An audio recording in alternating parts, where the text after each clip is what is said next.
Je suis Hortense et j'ai 24 ans. Ouais, j'ai 24 ans. Alors, je vais le refaire. C'est juste pour toi, hein. Ça va être long. Ça va être très long. Tu sais que vraiment, je te jure, parfois je bug trop sur mon âge. Bon, bref. Je m'appelle Hortense et j'ai 24 ans. Est-ce que tu peux nous raconter une anecdote positive d'amour? Alors, ce que je te disais tout à l'heure, c'est que ce qui me vient en premier, c'est la relation que j'ai avec mon ex-copain, qui est maintenant mon meilleur ami. Pour moi, c'est super positif parce que on est restés 5 ans ensemble et c'était super chouette, mais à la fin, je pense qu'il y a juste eu un truc qui s'est un peu transformé et je pense qu'on est allé petit à petit vers de l'amitié, ou je sais pas trop, en tout cas, il y avait plus trop de... Enfin, je ressentais plus le même amour que ce que j'avais au début. Mais c'était super dur de se quitter parce que je me disais qu'on allait se perdre et lui aussi avait peur de ça. On se disait mais ça veut dire qu'on va plus se voir, on va plus avoir la même relation. Et en fait, on a réussi malgré tout ça à garder notre relation tous les deux de meilleurs amis et de piliers l'un pour l'autre, mais sans à transformer vraiment la relation sans qu'il y ait de choses bizarres ou ambiguës.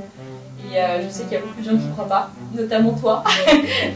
Mais on en parle très souvent et je suis sûre que, en tout cas pour l'instant, ça marche très bien et qu'il n'y a aucun truc malsain ou de sous-jacent ou de sentiments qui ne s'est pas encore éteint et tout. C'est juste que la relation s'est transformée.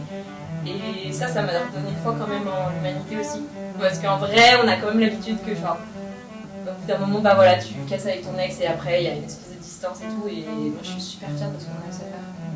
Il est assez fort parce que, encore une fois, il y a plein de choses négatives. Mais je pense que la distance, elle a beaucoup aidé aussi. Parce qu'il est sur Paris. Il y a eu un moment aussi, on a fait les choses bien, on a fait ok, vas-y. En temps de pas se reconnaître tout de suite.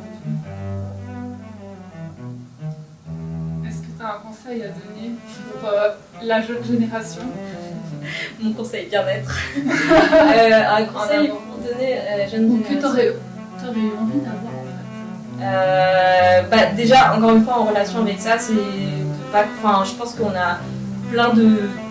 Forcément, on a des relations. Enfin, la relation, on a un cliché en tête, forcément, de ce que c'est un couple, de ce que c'est une relation et de comment elle doit se finir. Et je pense qu'en fait, il faut on invente notre propre façon de vivre l'amour, je dirais. Et de réinventer l'amour, pour citer Mona Chollet. Voilà. Je suis contente d'avoir trouvé ma propre façon de vivre l'amour, comme moi je le souhaite. Je pense quand même que malgré tout ça, le violoncelle prend beaucoup de place dans ma vie. Mais bon, on est tous musiciens, musiciennes, je pense qu'on voit tous ce dont je parle. Mais quand même, je pense que j'ai une relation quand même assez spéciale avec mon instrument. J'ai tendance, en plus, dans tout ce que mes projets de création, de ce que je fais de manière générale, je le personnifie, ou je le mets vraiment au centre, et je me questionne beaucoup de notre relation avec l'instrument, des choses comme ça. Donc je pense qu'il prend quand même beaucoup de place dans ma vie, et que, notamment, sûrement, dans ma vie amoureuse.